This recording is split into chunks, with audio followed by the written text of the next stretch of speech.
This meeting is being recorded.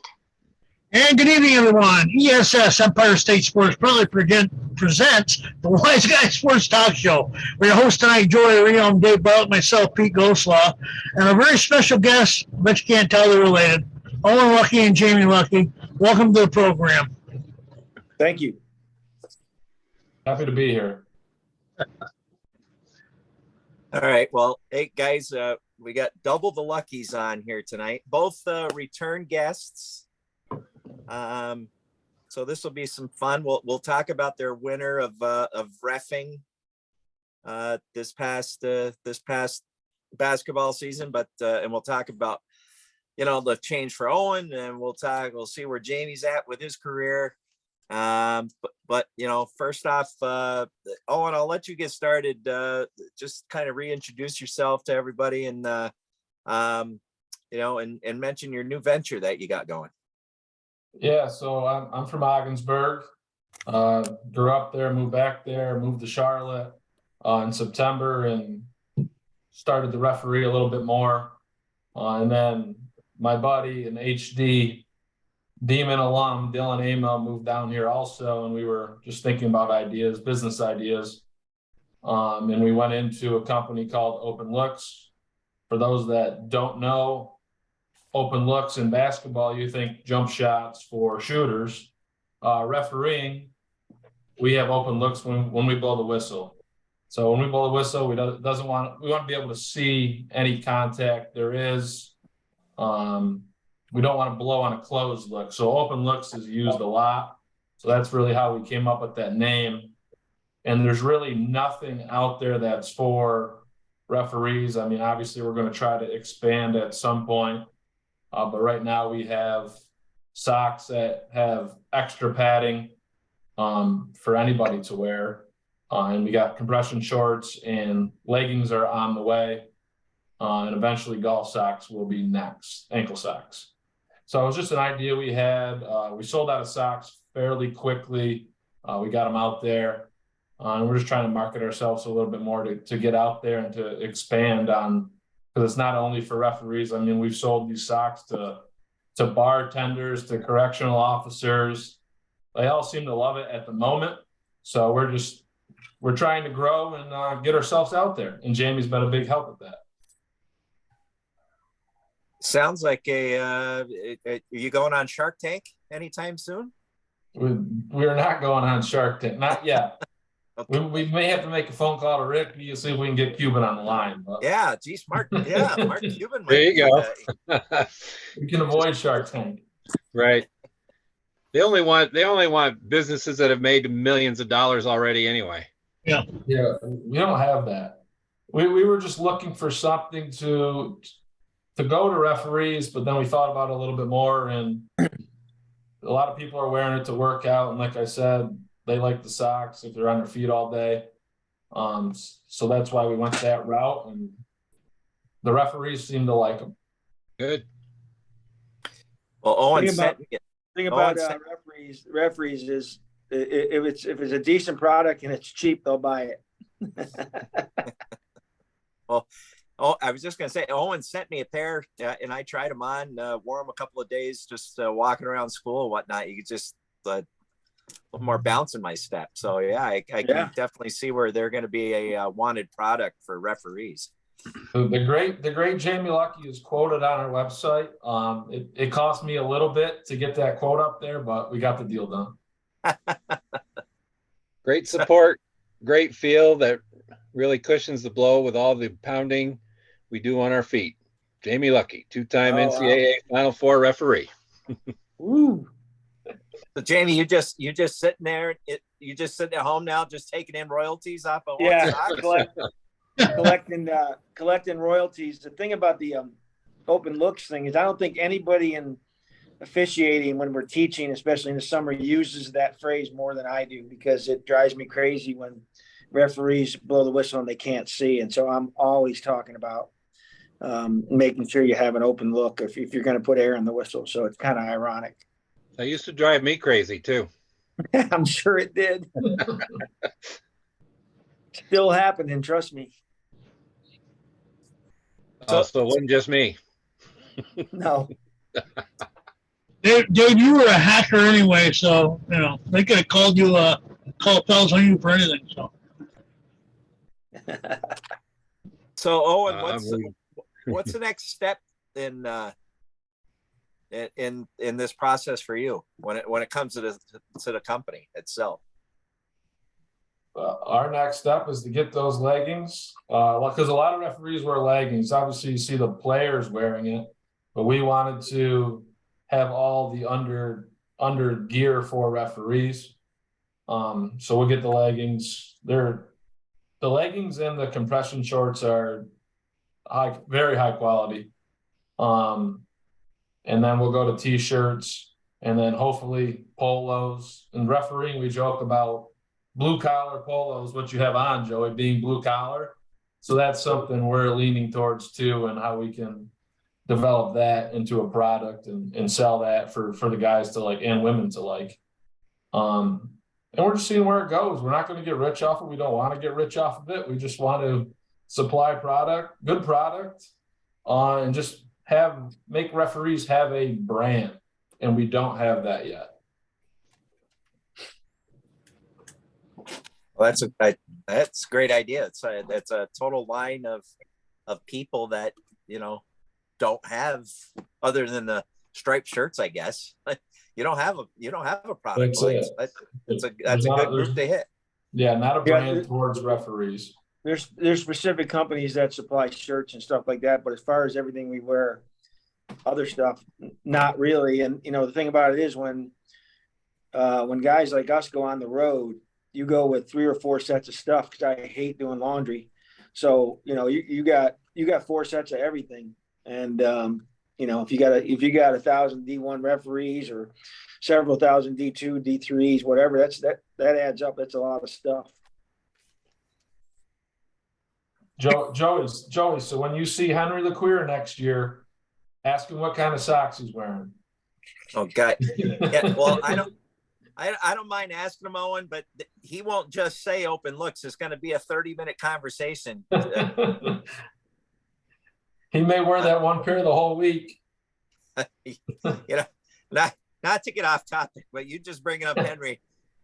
There was a little running gag during my season this year. I must have had Henry, and the reason why is because we're so short on officials up here. There's no more, for Tommy trying to Henry just did one of Joey's games. Doesn't matter. It doesn't matter now. I had him like 5 straight games. I'm like, I'm showing up. I'm like, do you want me to start carrying your baggage in? I got my own personal referee at every game. I got Henry all the time. So we had a little running joke this year how many times I had him, but I like it. I did not talk to the assigner, and I did not know that information.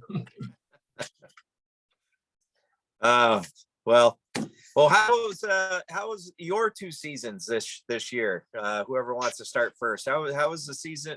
I mean, obviously, Owen, you're in a different position than Jamie, just starting out your career, taking off from Section 10 this year and heading down there. So what was it like for you, and what levels did you get to? How much did you work, and how far did you travel? The furthest I traveled was to Jamaica on a 2-3 day notice. I went down there for a preseason tournament, so that was obviously awesome. And then I worked a little bit in the Big South. Let me stop you there, Owen. So we talk about in officiating, just like anything else. If you're a minor league baseball player or whatever, that when you got to be ready when you're called upon. So Owen gets here in, was it September, Owen? Yeah, early September. Got bit by my dog. Gets here in September. And then October rolls around, November, and then all the preseason tournaments start up where, I've been fortunate enough to go to most all of them at least once or several times. But the Jamaica tournament is fairly new, but really, really good. It's all inclusive resort. It's just incredible. So Owen gets a call on a Friday from my boss, Brian Kersey, who's transitioned from officiating to the supervisory role. Owen gets a call on a Friday and was asked, do you have a current passport? And the answer was yes, of course. And then he was told to, well, if this other guy doesn't get his passport issues settled by Monday, you're going to Jamaica on Wednesday. Is that right, Owen? Yeah. Yeah. So on a 4 or 5 day notice, he had to be ready to go to Jamaica. And, once he got that call and got, my supervisor, our supervisor out of a bind, then your name kind of goes up the top of the list where I can rely on this guy. He's dependable and, he can go anywhere, obviously, if I need him quickly. So that was one of those things where, opportunity and circumstance just met. And, very fortunate for Owen that it worked out. It was a hell of a start to, his move down here, as well as, sending a message to other guys that, hey, you better be ready. You better have your shit straight because someone's going to call you and pack your bag. And hell, you're in Jamaica for 4 days at, as Owen will tell you, an unbelievable resort. Do you have enough time to enjoy the resort? There was a day off in between, so yes. Oh, sweet. We had a great time. It was with a good group of guys. The basketball was great, obviously, roughing down there. We had a very good time. And like Jamie said, it just kind of helped me progress throughout the season. Nice. So then you worked what on Big South, right? Yeah, I worked Big South. I got a handful of conference games. Very grateful for my schedule. Hard games to work, very competitive games. And then I worked a lot of Division II basketball, Conference Carolinas. Worked the first round of that tournament, which is a very, very competitive league. They're like Division I games. So just really seeing a lot of plays, getting a lot of reps, and trying to improve every day. So our group, our alliance is made up of 11 Division I conferences.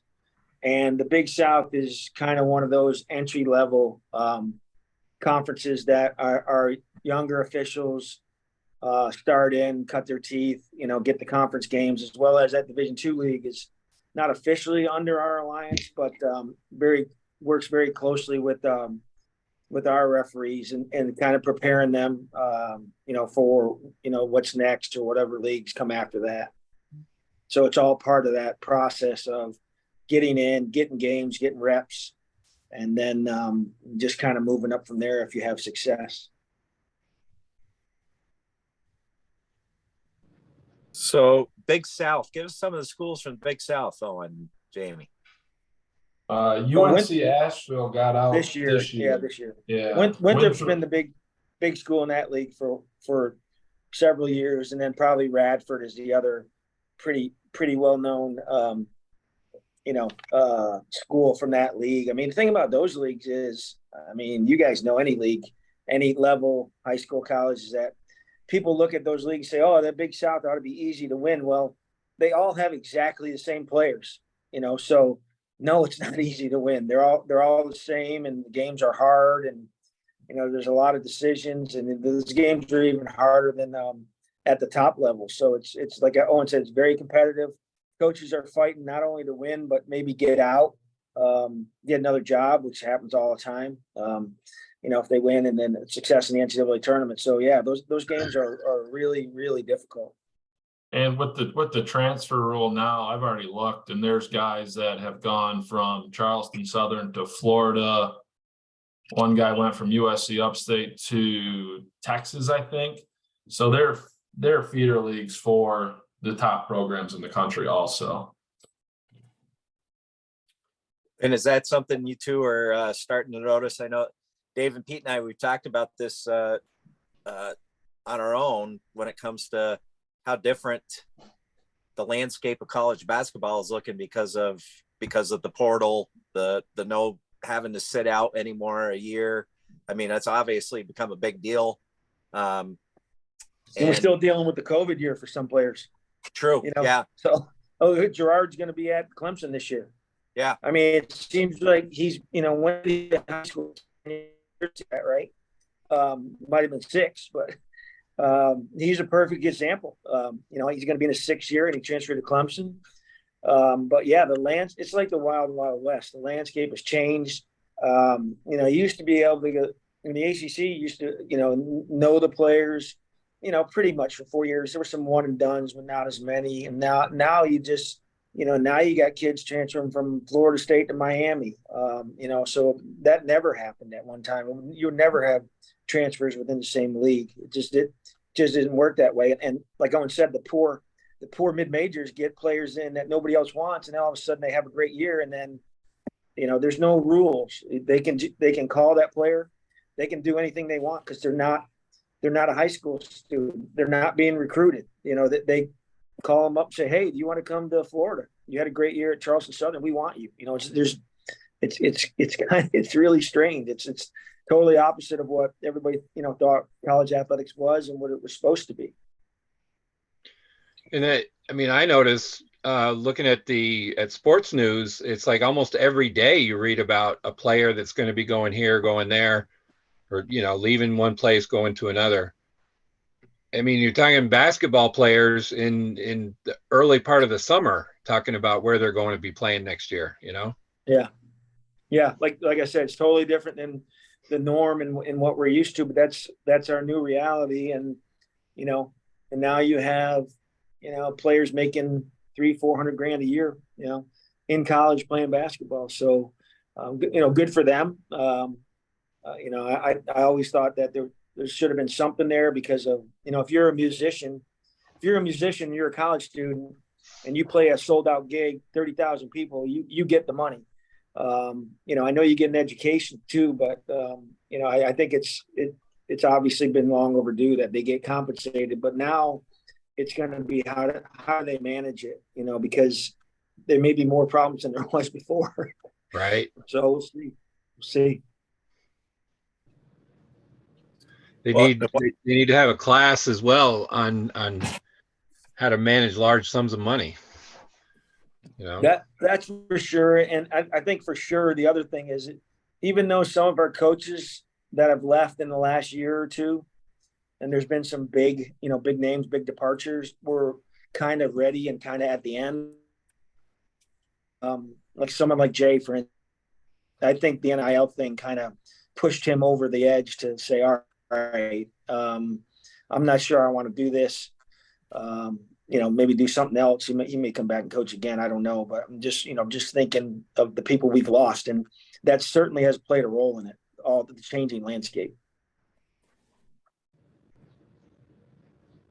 Well, what do you guys feel about the Kentuckys and the Dukes of the world that look for the incoming high school, soon to be college freshmen, the one and done guys, where we watched a Final Four this year, which was loaded with 22, 23, and 24-year-old men. And one of the best Final Fours that I can recall. It's because it was just good quality basketball. There wasn't a lot of youth out there. But how do you feel like Coach Cal and Duke was for the last few years has always been looking for that special one and done. How do you think that's going to impact the game? I feel like it's going to have to be, you're going to have to get a mix. Look at Duke's team last year. Extremely young, extremely talented, win the ACC tournament. But didn't advance as far as they thought they could in the NCAA. So I think you're going to see more of a mix of the really high quality high school kids coming out, the one and dones maybe, and then putting their team together, with transfers coming in to kind of get the parts together to make a run deep into the tournament. But you're right, never seen as many older players, I think, as we saw this year. And I think I saw where some kid's going to play this year is going to be 26 when the season starts. His eighth year. Remember. Yeah, I can't remember who it was, but 8th year. Miami was obviously a very old team this year. If you look back in the history of the major upsets in the NCAA tournament, you see older teams like Mercer. The year they beat Duke was very old. Not old in terms of how we see it now, but senior laden and things like that. So yeah, I think the Dukes and the Kentuckys and those schools are going to have to get a mix in order to, be successful. Because I don't know if you can do it with 18 and 19-year-olds anymore. If you're playing against 23 and 24-year-olds, it's a huge difference at that age. And you get to be mid 20s and 30, it doesn't matter. But at that age, that's a big deal. Absolutely. And I think that's why it felt like this year's tournament, the seeding was absolutely pointless. And we haven't talked about yet the biggest deal of the tournament with Tobin and FDU, with them beating Purdue, but that's another perfect example. I mean, I don't even know why the seeding committee even bothers anymore, because right now it doesn't matter if you're a 1 or it doesn't matter if you're 16. Feels like anybody's got a chance to win a single game and keep moving. Well, based on the last 2 years, they should just make a New Jersey team number 1, because obviously it was St. Peter's and then it was FDU. They raked up about $20 million for all the schools in their conferences over the last 2 years. True that. Yes. Could Tobin have beat Purdue with the guys he had when he was coaching at Clarkson? What do you think about that? Would Tobin have beat Purdue with the guys he was coaching at Clarkson? Correct. I doubt it. I refereed him when he was at the St. Thomas Aquinas. He's like, "Who are you? Who's your dad?" I said, "Tom Luckie." He's like, "Oh, I was at Clarkson, and I usually do the research, and I didn't look that game." It's like, "Oh, I'm Tobin. I used to coach at Clarkson." And I was like, "Oh shit." No, it was just cool. Yeah, another good story, another good North Country connection. Yeah, well, it never ends. we did another show with Jason Leone, Oswego State coach, who just missed the Final Four for D3 by a game, made it to the Elite Eight, but he's very close with Tobin. And we talked with him just after the tournament was done. And I mean, Tobin was he was on the Today Show. He was he was everywhere after that. Yeah. After the Purdue win. So, and obviously now at Iona, which is a great job to have. So good for him. And I'm working on him, hoping that I can get him back on too, but I know he's busy. So yeah. But yeah, I think he'll do well at Iona.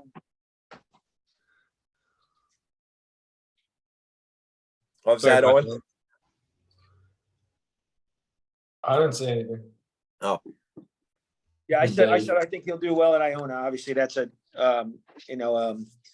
really historic program, and they all they put out good teams, and they have great fan support there. It's a great place to referee because it's always packed. So Jamie, did you get any? What was the extent of your season when it came to? I didn't work the NCAA tournament. I worked semifinals in the ACC. So I worked 3 games in the ACC tournament. I think I worked like 65 total games this year, which is down for me, but it was about where I wanted to be. I think I told you guys last time I was on, I was maybe a text or something. I interviewed for the NCAA coordinator job last year, got down to the finalist, didn't get it, but that's okay. So I came back for another year and kind of a limited schedule. I think I worked about 12, 15 games in the Big 12. And then mostly everything else was the ACC, A10, a few Big East, not many. And tried to stay, tried to keep my travel kind of limited. But no, I mean, at my age, it was another successful year. My goal at this point is, as it looks right now, probably to come back for one more year. But I'm not going to announce. I don't want to go out like that. It's going to be more of a mic drop. See you later. I don't want, I just don't want that. Hey, whatever they're going to give me or give me a kick in the ass. I don't care. I just, when I'm done, I'm going to be done. And there's some other things going on in terms of I want to be involved in the game afterwards. I love to teach. I love, like, in the summertime, going to camps and clinics and instructing. And my mom was a teacher. My dad, Boys and Girls Club guy. So that coaching, teaching part never actually leaves you. Even though I've been a referee for so long, it's still part of me and what I do.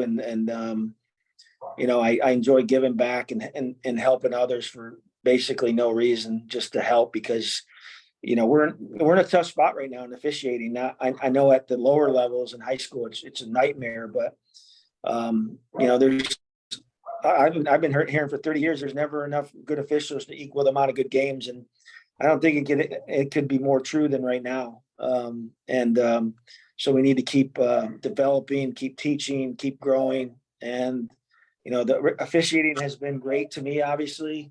And I feel like I'm in a position to continue to give back and, help people and get people better, and, get our staffs to where we need them to be, the best they can be. And that's what I hope to do going forward. But like I said, I'm at this point, I'm coming back for another year, and, we'll see what happens. My goal would be, when I start, is to get to the finish. That's the only goal I have.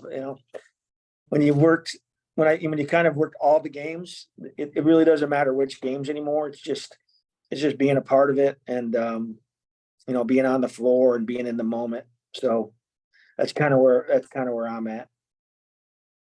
He's got to get through soccer season first. you Joe, you get to see him coach that. He's like K-Mac on the sidelines over there. It's a little different when you're coaching, as you guys know. So what about Owen? What do you do? What will you be doing this off season? Now, do you, at your age, do you still try to do summer ball, AAU ball, that kind of level of ball, or you just like, I'll be back next basketball season? So we have it's a camp system, how you improve and how you move up.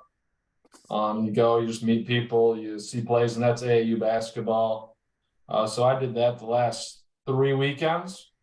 The basketball is great, obviously. We get feedback from guys like Jamie or other guys in the ACC or these different leagues.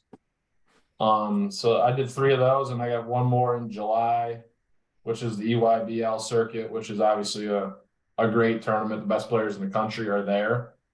So we try to see as many plays as we can. I'll work a little AAU on the side and men's leagues, and try to get open looks taken off. That's the goal of the summer.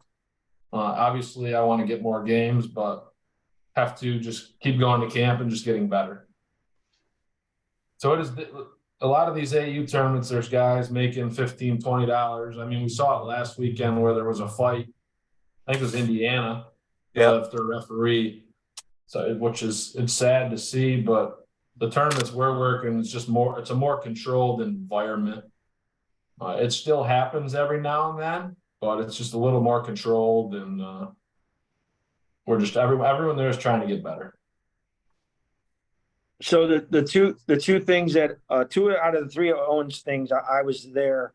We have over 100 referees, mostly all working some kind of college, and all trying to move up or get more games. So that's the goal when you go to these clinics and camps, is to get seen, to get taught, and then obviously to get on the radar for the next group of guys who's next up. And to get more games, and they're real beneficial to not only the guys coming to camp, but they're beneficial to the staff. We get together, we play golf, we hang out, we teach, we talk about basketball. It's basically 3-4 days of all basketball talk, and that's that's kind of like we're just like coaches, and coach basketball junkies, referee basketball junkies. It doesn't matter. We're just that's what we do, and they're really a lot of fun, and can be a great learning experience. And it's so good because like Jamie and those Ron Groover, Roger Ayers, Teddy Valentine, these guys that work the finals, the Final Fours, they try to include all the campers into these hangouts, just go talk, have a couple beers or Tito's.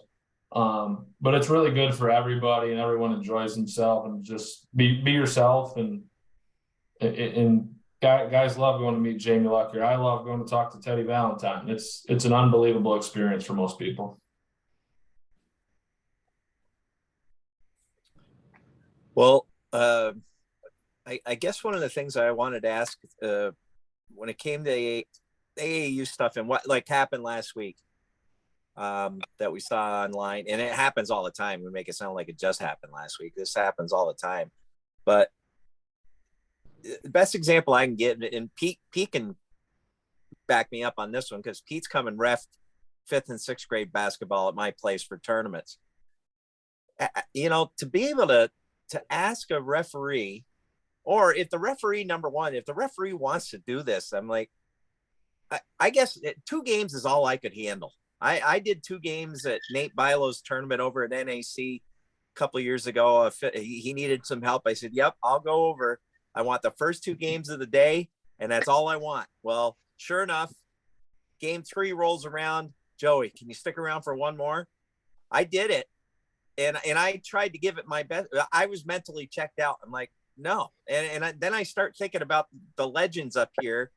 Stu Marquardt. I see Stu at every AAU tournament I go to, and he does 10 games a day. And I'm like, well, on game number 10, what do you got left in you, Stu? I mean, you talk about open looks, Jamie. You want to be in an open. It's hard just to get up and down the floor at that point, isn't it? And don't you think that that's part of the issue? It's not all on the referee, but I mean, we're asking on top of the kids to play at 8 a.m. in the morning. We're asking referees to ref 8-9 games in a day or in a row, and be mentally sharp.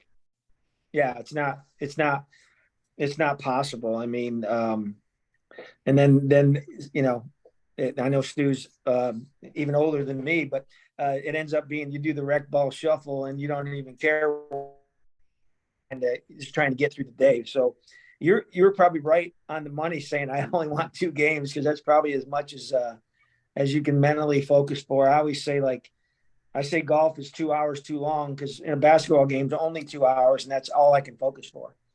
Is 2 hours, because I've done it my whole life. I can focus for 2 hours. I think golf should be 11 holes, and at 9 you get a 6-pack, and then you're done at 11. Because it's really hard. It's really hard for me to focus past 2 hours when in my entire life, however many years I've been refereeing, 30 whatever, 40 years it'll be next year. Is that what it'll be? For my entire life, I've been asked to only focus for 2 hours, and so anything over 2 hours is difficult. But yeah, we're in a tough spot. There's not. I mean, you guys. I talked to Tommy about it, and the struggles up there you guys have is the struggles we're having nationwide in officiating. It's just, it's something people don't want to do, because there's too much pushback, there's too much grief, it's too hard. It takes too much work. You gotta mentally exert yourself, you gotta physically exert yourself. So yeah, I mean, I don't know what the answer is. There's too many games. I mean, there's obviously too many AAU tournaments. I mean, there's, and then, angry parents meet tired refs is never ever a good thing, because nobody's thinking straight. Everybody's emotional, and that's the way it is. And I don't know, are we going to have AI referees soon? Like, calling travels? I don't know. You just don't know what's going to happen, but at some point they're going to run out of officials. I saw it where in New Jersey baseball, that if you get disciplined as a parent, you're asked to leave, and then you have to come back. You have to umpire 3 games in order to get back in to watch your kid play. So, I like that, because it's different.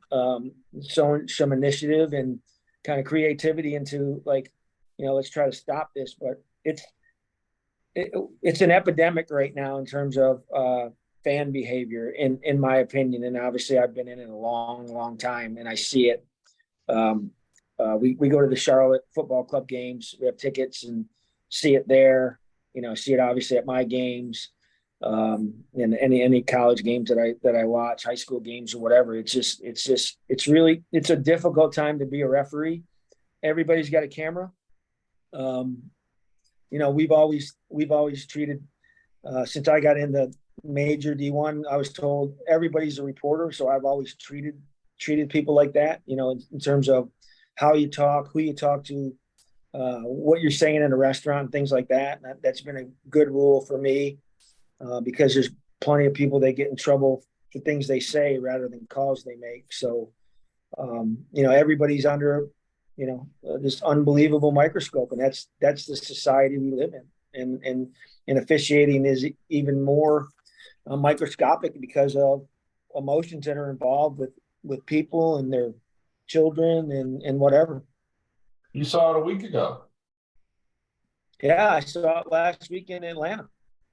Yeah, the last game. It was crazy. We had to ask for security and make sure our guys got out okay, and everything calmed down. But you just never know, and you never know who's packing, who's got a pistol. That's the big danger now. So yeah, we're in a tough spot, I think.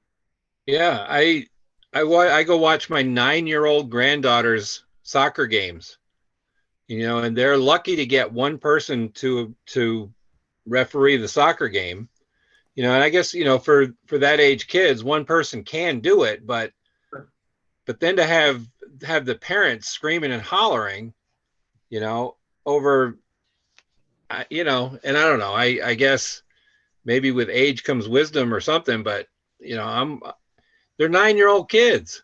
Yeah. This game is not going to make or break their professional soccer career, but some of these parents start screaming and hollering, and, I watched the referees. As soon as the game is done, they bolt. I mean, they run for their cars. And I said, that's sad that they have to do that. That they feel like they have to do that. I mean, I had to chase one of them down. And of course, he's looking at me. I was just thanking him, for his time. And of course, he sees me following him to his car. And he's like, I'm like, no. I said, I just wanted to say thank you. And he goes, oh, I really appreciate that. But it's crazy. It's just absolutely crazy. Yeah, I mean, I don't, and how do we change that, right? Right. I don't know. I mean, I ran a 1,000-kid soccer program. We picked one Saturday. We called it Silent Saturday, and it was great because you'd show up to the field. Parents made signs, couldn't talk. All you heard were the kids. Of course, I got First Amendment hate emails, but I'm like, I don't care. I'm running this program. It's like, you don't have to play here, go play somewhere else. Yeah, you can't win for losing. Right. But it was most people would come up and say, wow, that's the coolest thing I've ever, seen or heard. I mean, we heard no noise. It was just all clapping and signs. I'm like, yeah, too bad that every Saturday couldn't be like that for the referees. But, and then, look at the NBA. Look at what our kids get to watch, and it's every call is disputed. Everybody flops. I'm not going to mention any names. It's just, it's crazy. It's just, that's why I like watching hockey. They kill each other and then they'll shake hands after somebody wins. Yeah. Somebody gets 75 stitches to his face and he comes back later in the period. Back in the game. Yeah. Yeah. But, I know there's some movements going on in the country to get more referees and mentoring programs. But at this point, if it's, $20 a game where I can go work at McDonald's for $20 or whatever they're making now, I mean, that's what they're doing. Where before maybe they'd say, all right, instead of making $5 an hour, I'm going to go referee a game for $15-20. So, I don't know. It's got to be in your blood, and you have to really like it and love it. And so that's why we try to help out as many people as we can starting out here in Charlotte with some of the things that we do. Well, and it's obvious you guys really love it, and I mean, I wish there was more. There was more of that. Yeah, I mean, I've always asked the question: Are we passionate about it because we're good at it, or are we good at it because we're passionate about it? You know, what is it, or is it both? I don't know. I think it goes hand in hand. Yeah, exactly. Because if you want to be good at it, you really have to jump in and do the extra stuff.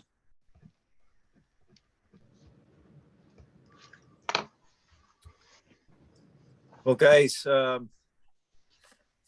well, we obviously want to thank you for coming back on. I don't know if how much more we got here, but Owen, let everybody know about your website. So you got a website for this company, right? You and Dave were talking about that. So you got a website. Website is up. We supported a local business, like I mentioned earlier. Openlooks.co. We have socks up there. We have compression shorts. Leggings are on the way. In probably about a month or two, we're going to have ankle socks and under t-shirts probably. Texture is very good. So support local, and it's great stuff, honestly. I would not support that if I didn't think that. Like Jamie said, with all the pounding we do, even if you're not an official, it's very comfortable. We've had bartenders buy it, COs buy it, love it. They're very warm also. So I give it a shot.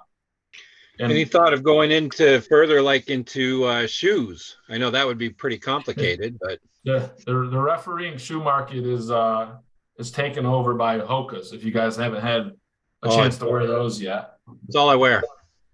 Yeah. Well, Hokas and they're pretty good. I didn't know that. Yeah, I mean, yeah, I've been wearing about 10 years. It's crazy that it's a shoe that when I put it on at first, I'm like, wow, this is weird. But after a while, I really got used to it and really liked it. It doesn't help my speed at my age, but it gets the job done. Probably helps your back though. Yeah, everything else, it helps. Yeah. I mean, my wife and I are huge Hoka fans. Yeah. But I didn't know that they were in the refereeing shoe business. I didn't know that. Yeah. Well, it's a black shoe, and I don't know if they even know referees wear it, but I mean we've all jumped on it because it's been so good. Don't worry, we've already tried to get them on our site. Oh, nice. Well, that's a work in progress. Okay. Yeah, openlooks.co. Yep. Yeah, go to the website. Our number's on there. If you have any questions, you can call me. Northern New York discount. So $5 off Northern New York. That's what we'll do. Ah, all right. $5 off. Wait, does $5? Wow. Pete lives in Florida now, so was that still work for him? No, he's out. Pete counts. Okay. Joey got a free pair. Thank God. I need $5 as much as possible. So. Are you in Florida? Yeah. Where are you at? Winter Haven. Are you on the Panthers bandwagon? Anybody this time of year that's from the area, yes. You got to be down here. You're going to get in awful arguments if you're not. I'll tell you that, right? Yeah. So, well, Owen, I'll tell you what I'll do. Since you gave me a free pair of socks, at my golf tournament, I'll put you up on my wall of sponsors. Dave will see it. Dave's coming to play in it. We'll give you a little plug. How's that sound? I like that. Maybe I'll come play it.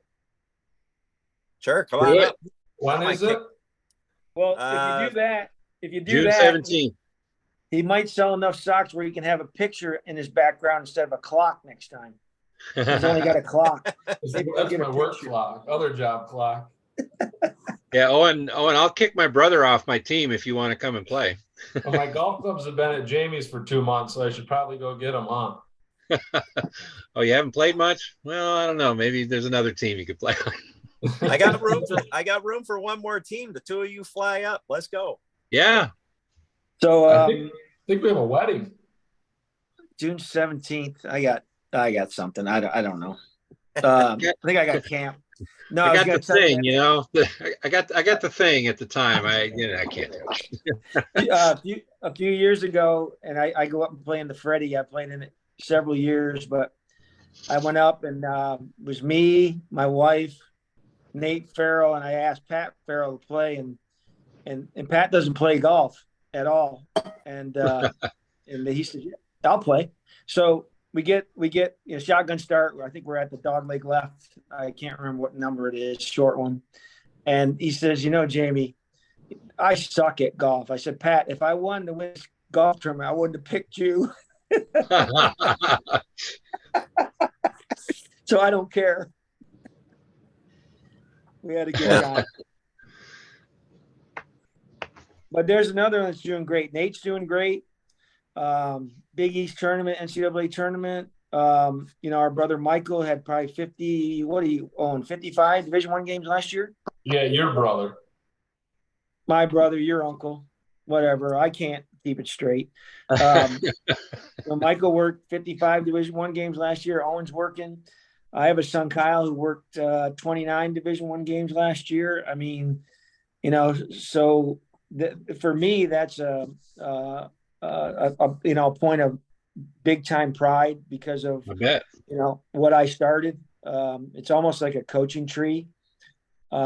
And then I have many, many more that don't have the same last name, but to have family and Nate from Ogdensburg involved in it. I mean, it's just, could you imagine someone saying 20 years ago that there'd be 5, 6 Division I referees that have ties to Ogdensburg? No, but it happens all the time up there, right? I mean, it's just the stuff that comes out of there because of commitment and talent and passion and things we just talked about. It's really, really cool, especially for me now where I'm at, looking back on it and saying, wow, this is, I helped start this, and that's a pretty cool thing.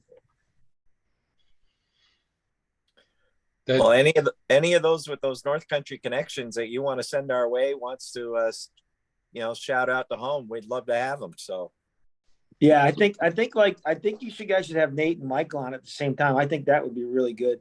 Okay. So I'll reach out to them and tell them that you guys will be reaching out. But I think that would be cool to have them on together. Beautiful. Definitely. And when I go to work tomorrow, I'm going to talk to them about reconfiguring Inlet Golf Course to an 11-hole course. Yep, there you go. With beer at the after the 9th. Okay. Hey, Jamie, I love the game of golf. That is my life in the summertime is golf, but I am so to the point of 9 holes is good enough for me. And if I'm at an 18-hole course, yeah, same thing. About the 12th hole, I'm like, boy, I wish this was only 14 holes. That's good enough for me. I've had enough. I'm checking out. So now, don't quote me on this, but I think St. Andrews originally was only 13 holes.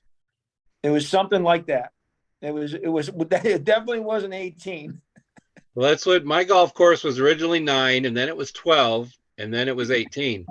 You should have stopped at 12. Right. But the other course near here in Thundera, the way their course is laid out, a lot of people will pay 12.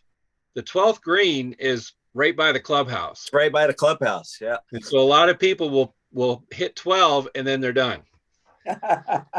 Happens a lot.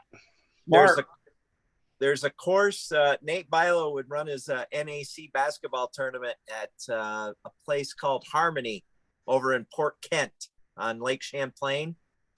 They never completed the course. It's 14 holes. I love it. It's perfect. 3 hour. It's like 3 hours and 10 minutes to play a 4-man scramble in his tournament there, and it's perfect. It's awesome. That's tremendous. Lake Champlain, not a great lake, but a very good lake. Yes. Well, guys, hey, we so much appreciate you guys reaching back out to us to want to come on, Owen. I think this is great. I hope Open Looks can take off and help the referees. God knows I appreciate them. Pete and Dave and I all appreciate them. We appreciate you guys. And whatever we can do to help referees and officials, being an athletic director up here, I know the struggles in all sports, not just basketball, and every one of them. So we appreciate the fact that you guys love what you're doing and that you're trying to build something that is that's hard to build right now with the way of the world. So Yeah, no, thanks for having us on. Like, I appreciate it. Jamie appreciates it. And even the first time, I appreciated just coming on and just talking about refereeing in general and how committed you guys are to that and get that. So it's very appreciative on our end. Thank you coming guys. coming from the world.